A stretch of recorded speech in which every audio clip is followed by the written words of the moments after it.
రెండు మూడు విషయాల గురించి పిలవటం. గణేష్ రాబోతుంది, నెక్స్ట్ 10 days ఈవెంట్స్ ఉన్నాయి కాబట్టి యాక్చువల్గా ఇది 2-3 రోజుల ముందే చెప్పాలి. బట్ మనకి ఈరోజే జీవో వచ్చింది, మీకు కూడా చూసుంటారు. I request all the public to celebrate Ganesh festival. విగ్రహాలు ఓన్లీ ఇళ్లలో పెట్టుకొని సెలబ్రేట్ చేసుకోవాలని చెప్పి, పబ్లిక్ ప్లేసెస్లో వద్దని చెప్పి, కోవిడ్ దృష్ట్యా బయట కోవిడ్ ర్యాపిడ్గా స్ప్రెడ్ అవుతుంది. ఆఫ్ కోర్స్ మన జిల్లాలో బాగా కంట్రోల్ ఉంది, కానీ but what ever it is, దీన్ని ఇదే రకంగా ఇంకా తగ్గించే కార్యక్రమం చేయాలంటే ప్రజల కోఆపరేషన్ చాలా అవసరం. కాబట్టి ఫెస్టివల్స్ ఇంతకుముందులాగా నిమజ్జనాలు చేయటం, పబ్లిక్ ప్లేస్లో పెట్టడం, ఎవ్రీడే సెలబ్రేషన్ చేయటం, ఎవ్రీడే పబ్లిక్ గ్యాదర్ అయ్యి భజనలు పూజలు చేయటం అవన్నీ లేకుండా ఇళ్లలోనే పెట్టుకోవాలని చెప్పి, విగ్రహాల హైట్ కూడా మట్టి విగ్రహాలు పెట్టుకొని వాతావరణానికి బాగా తోడ్పడాలని, ఎక్కువ హైట్ లేకుండా 2 అడుగుల లోపల పెట్టుకొని చేయాలని చెప్పి, తర్వాత నిమజ్జనానికి కూడాను ఎవరికి వాళ్ళు సొంతంగా వాళ్ళ ఇళ్లలో వాళ్ళు చేసుకోవాలని, క్రౌడ్ గ్యాదరింగ్ లేకుండా కోవిడ్ గైడ్లైన్స్ ఫాలో అవుతూ చేయాలని చెప్పి కోరుకుంటున్నాను. అదే రకంగా టెంపుల్స్కి వెళ్ళాలన్నా కూడాను, టెంపుల్స్లో కూడాను పక్కా సోషల్ డిస్టెన్సింగ్, మాస్కులు ఇవన్నీ పెట్టుకొని టెంపుల్కి వెళ్ళాలి. తర్వాత రేపు చాలా క్రూషియల్, ఎందుకంటే ఎల్లుండి గణేష్ నిమజ్జనం. పర్చేజింగ్స్ కోసం చాలామంది క్రౌడ్ మార్కెట్స్కి వస్తారు, చాలా హెవీ రష్ ఉంటుంది. అక్కడ కూడా పబ్లిక్ని మాతో కోఆపరేట్ చేయమని మేము కూడా బందోబస్తు వేయడానికి ప్రయత్నం చేస్తాం. అన్ని చోట్ల ఈ పత్రికోంతానికి వస్తారు, అక్కడ చాలా హెవీ రష్ ఉంటుంది. అక్కడ కూడా సోషల్ డిస్టెన్సింగ్, క్రౌడ్లో మింగిల్ కాకుండా మాస్కులు పెట్టుకొని ఉండమని చెప్పి కోరుకుంటున్నాం. ఇదొక ఆస్పెక్టు. రెండోది, ఈరోజు ఒక ఇంపార్టెంట్ కేసులో కన్విక్షన్ వచ్చింది. 77 సంవత్సరాల వృద్ధురాల్ని 2016 నవంబర్ 29వ తారీఖు రేప్ జరిగింది ఏఎస్ నగర్ పిఎస్ లిమిట్స్లో, తిలక్ రోడ్లో. ఇది చేసింది ఒక అజిత్ నగర్ పోలీస్ స్టేషన్ యొక్క కేడీ షీటర్. ఇతని పేరు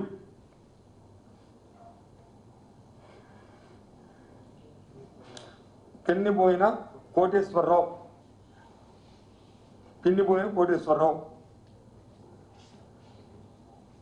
ఇతను అప్పుడే అరెస్ట్ చేయడం జరిగింది 2016లోనే.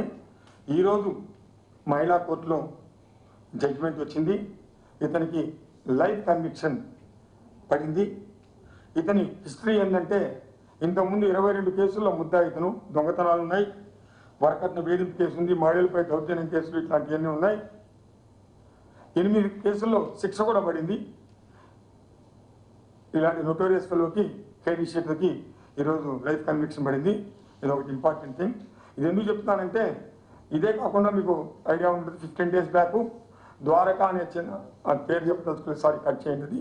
ఒక చిన్న పాప మైనర్ గర్ల్ని, పేరు రాయద్దండి దయచేసి, ఒక మైనర్ గర్ల్ని రేప్ కేస్ అయింది భవానీపురం పోలీస్ స్టేషన్ లిమిట్స్లో.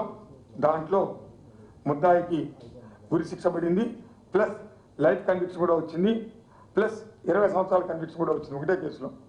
సో మేము ఉమెన్ అట్రాసిటీస్ మీద చాలా సీరియస్గా ఫోకస్ పెట్టి కోర్టులో ట్రయల్స్ చాలా క్లోజ్గా మానిటర్ చేస్తామని చెప్పడానికి ఇదన్నమాట.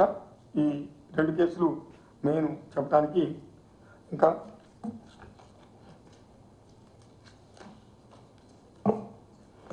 మీకు ప్రెస్ నోట్స్ కూడా ఇస్తారు, వీటికి ఇచ్చేసాను. మీ వైపు నుంచి ఏమైనా ఉందా ఇవి ఈ 2 విషయాల గురించి? మహేంద్ర గారి పేరు ఆ పాత కేసా? ఇదిగో ఇక్కడ చెప్తాను. ప్రకాష్, బార్లపూడి పెంటయ్య ఎలియాస్ ప్రకాష్, ఎలియాస్ ఆయా. ఈ కేసులో కూడాను మేము అప్పుడు రివార్డ్స్ అనౌన్స్ చేసాం. దీంట్లో కూడాను, ఈ కేసులో కూడాను ఐఓకి వాళ్ళకి ఆ కేసులో ఇన్వెస్టిగేషన్ చేసిన వాళ్ళకి ఫాలోఅప్ చేసిన వాళ్ళందరూ కూడా రివార్డ్స్ ఇవ్వడం జరుగుతుంది.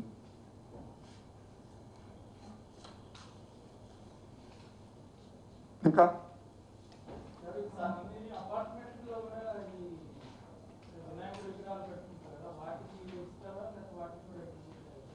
అపార్ట్మెంట్స్లో కూడా లేదు కదా, ఓన్లీ ఇళ్లలో పెట్టుకోవాలని ఇచ్చారు జియో ప్రకారం. అపార్ట్మెంట్లో అంటే మళ్ళీ పబ్లిక్ ప్లేస్ అయిపోతుంది కదా, కామన్ ప్లేస్ అవుతుంది, అది ఓన్ హౌస్ కాదు, ఓన్ ప్లేస్ కాదు కదా, ఇది అవుతుంది.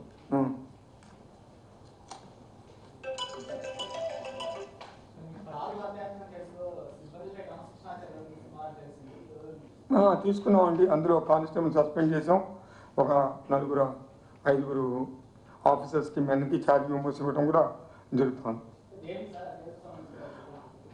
వాళ్ళ ముద్దాయిల మీరు రాశారు కదా ఆల్రెడీ,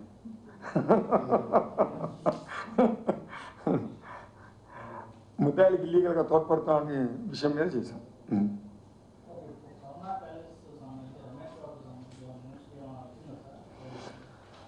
ఈ కేసులో అండి మేము చాలా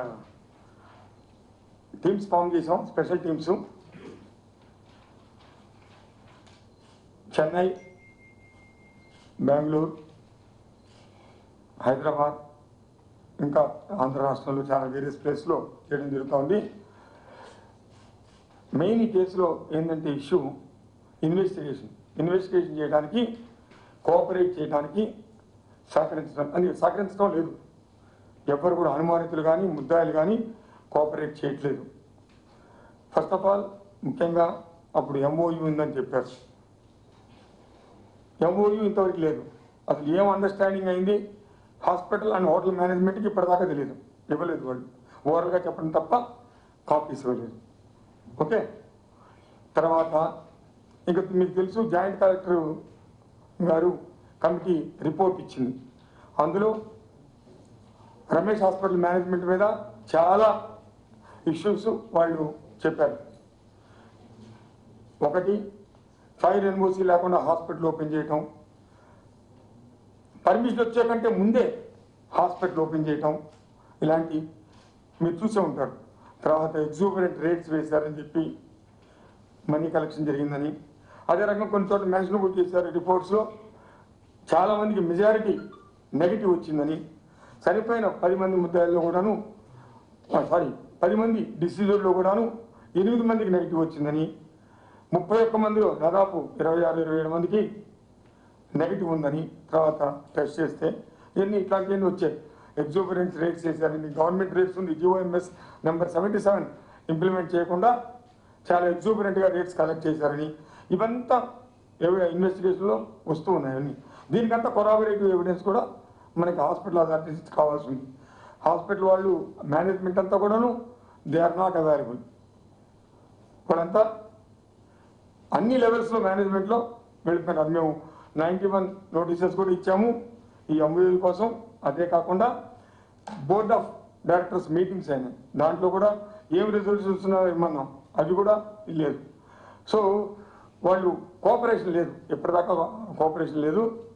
అందుకే వాళ్ళ కోసం మేము వెతుకులాడుతూ ఉన్నాం, ముఖ్యంగా టాప్ మేనేజ్మెంట్ కోసం వెతుకులాడుతూ ఉన్నాం.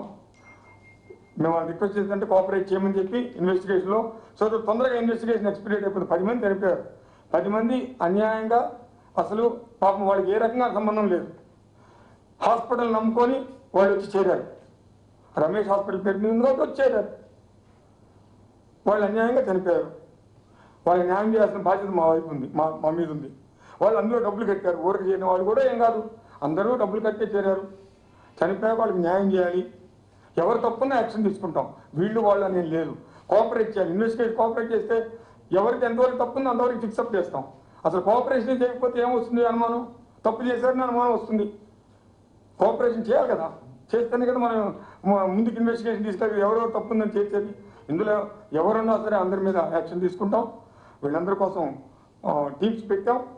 ఎవరికైనా ఇన్ఫర్మేషన్ తెలిస్తే బహుమతి కూడా, అంటే వాళ్ళకి ఇన్ఫార్మెంట్స్కి ఇన్ఫర్మేషన్ ఇచ్చిన వాడు కూడా విల్ గివ్ రివార్డ్స్, ₹1,00,000 దాకా రివార్డ్ ఇస్తాం వీళ్ళ కోసం.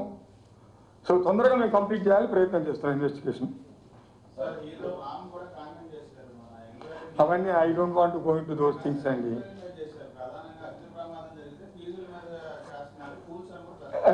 అది కాదండి, ఎవరు ఏదో చెప్తే నేను కామెంట్ చేయడం కరెక్ట్ కాదు.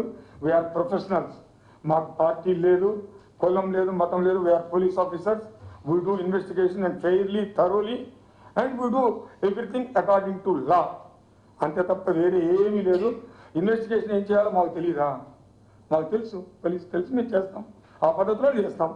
ఎవరిని మేము అనవసరంగా ఇంప్లికేట్ చేసే ప్రసక్తే లేదు. ఎవరు తప్పుంటే వాళ్ళు మేము తప్పకుండా యాక్షన్ తీసుకుంటాం. హాస్పిటల్ మేనేజ్మెంట్ వాళ్ళది కల్పబిలిటీ లేకపోతే చెప్పాలి, వాళ్ళు మాది లేదు అని చెప్పి వాళ్ళు ఇంతవరకు ఏమీ చెప్పలేదు. జస్ట్ గివింగ్ వన్ లెటర్ తప్ప ఏమీ చేయలేదు ఇంతవరకు వాళ్ళు. So we need so much of documents also. అందుకే ఆల్రెడీ వాళ్ళ హాస్పిటల్ మేనేజ్మెంట్లో ముగ్గురిని మేము అరెస్ట్ చేసాం. దానికి కూడా రీజన్స్ క్లియర్గా ఇచ్చాం. ముగ్గురు, ఒక ఆయన లైసెన్స్ కోసం పెట్టారు, ఒక ఆయన నైట్ ఇన్ఛార్జ్, ఇంకొక డాక్టర్ గారు సుదర్శన్ గారు covid care centre in charge. So ఈ ఫైర్ ఇన్సిడెంట్ ఫస్ట్లో అలర్ట్ అయింటే ఇంకా కొద్దిమంది బతికేవాళ్ళు, మీది మొత్తం కూడా బతికుండేవాళ్ళు అవకాశం ఉంది. సో ప్రికాషన్స్ లేవు. ఉన్న ఒక్క ఫైర్ ఎక్స్టింగ్విషర్ పనిచేయలేదు. మీ రిపోర్ట్స్ వచ్చాయి కదా, జాయింట్ కలెక్టర్ రిపోర్ట్ వచ్చింది కదా, చూశారు కదా, అన్ని ఏమీ పనిచేయలేదు ఎక్విప్మెంట్. ఇది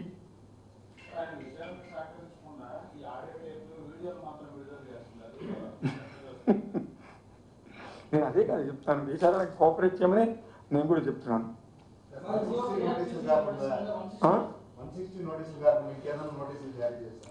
నోటీసులు కూడా ఇచ్చాం కదా, ఎవిడెన్స్ డాక్యుమెంట్స్ ఇమ్మని చెప్పి కూడా ఇచ్చాం. 91 నోటీసెస్ చాలా మంది చేశామండి, చాలా మంది చేశాం. సో ఆల్ హాస్పిటల్ పేషెంట్స్ అంతా సహా, అందరితో సహా అందరికీ చాలా మందిని ఎగ్జామిన్ చేశాం, వాల్యూమినస్గా చేసాం. ఇస్తాం తప్పకుండా. ఎవిడెన్స్ వచ్చేదానికన్నా ముందుకు పోతా ఉంటే వస్తుంది. ఫస్ట్ హాస్పిటల్ మేనేజ్మెంట్ ముందుకు వస్తేనే కదా నెక్స్ట్ స్టెప్ వేయగలిగేది మేము.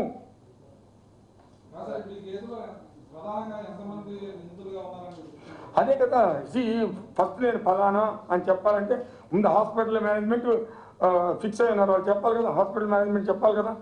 ఇప్పుడు ఎంఓయూ బయట రావాలా, ఎంఓయూ రావాలి, బోర్డ్ ఆఫ్ డైరెక్టర్స్ ప్రొసీడింగ్స్ రావాలి, ఎవరెవరు డెసిషన్ తీసుకున్నారో తెలియాలి. అట్లాగే హోటల్ మేనేజ్మెంట్ కూడా ఉంది కదా, ఇప్పుడు ఆల్రెడీ ఎఫ్ఐఆర్లోనే ఫిగర్ అయినారు వాళ్ళు కూడాను. సో ఒక స్టెప్ ముందు బేసిక్గా దిస్ ఈజ్ ఏ హాస్పిటల్, అంతే కదా, this is a hospital. Hotel convert into hospital. హాస్పిటల్గా అయ్యాక ముందు అందులో పేషెంట్స్ అందులో ఉంది. మీరు క్వారంటైన్ సెంటర్కి దీనికి డిఫరెన్స్ తెలుసుకోండి. క్వారంటైన్ సెంటర్ ఎవరైనా రావచ్చు, ఎవరైనా దిగచ్చు, బయట నుంచి ఫ్లైట్లో వచ్చిన వాళ్ళు దిగచ్చు, ట్రైన్లో వచ్చిన వాళ్ళు దిగచ్చు, ఎవరైనా దిగచ్చు. But this a Covid care centre where Covid case positive వచ్చిన వాళ్ళు ఉంటారు అక్కడ, అంటే it's a hospital. So treatment is being done there. So this a hospital. You please understand this point. Okay,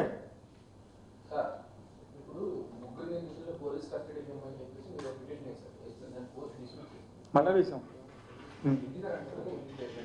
అంటే వాళ్ళు చెప్పేది ఏంటంటే కొన్ని రీజన్స్ రాశారు అందులో. ఈ కలెక్ట్ ద డాక్యుమెంట్స్ ఆల్రెడీ వీళ్ళు లైసెన్స్కి పెట్టారు కదా, వీళ్ళన్నీ సబ్మిట్ చేసి ఉంటారు కదా, అక్కడి నుంచి తీసుకోవచ్చు కదా అని అంటున్నారు వాళ్ళు. లేదు, వీళ్ళ దగ్గర నుంచి కూడా మాకు ఇన్ఫర్మేషన్ రావాలని మేము అడుగుతాం. Will continue our efforts. ఇంకా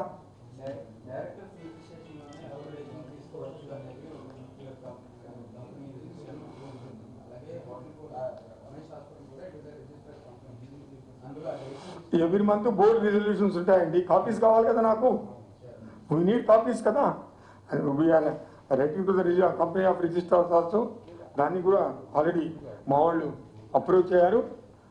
అప్రూవ్ చేయడం మాత్రం వీళ్ళు కరెక్ట్ ఎవ్రీథింగ్. ఇన్వెస్టిగేషన్ ఎక్కువ వద్దులేండి, డీటెయిల్స్ లెట్స్ నాట్ బాదర్. అది ఇంకా రావాలి.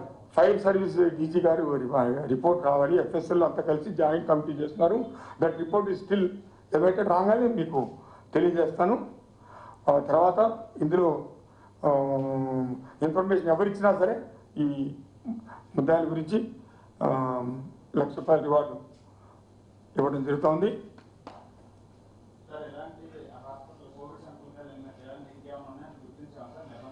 అవన్నీ చేస్తున్నారు. మీరు వాళ్ళని ఏమంటే మెడికల్ అండ్ హెల్త్ వాళ్ళని అడిగితే బాగుంటుంది. మేము only we are limited to this case only, beyond that I may not be able to answer. ఎవరు రాలేదు, ఏం లేదు, వాళ్ళు కూడా ఏమీ లేదు. No, they are not given any documents. Okay, ఇవ్వండి. ఇంకా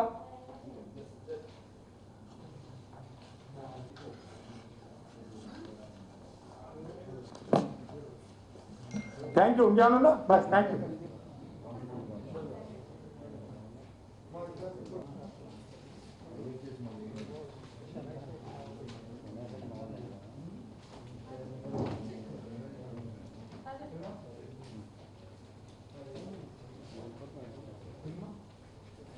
Thank you. Thank you very much.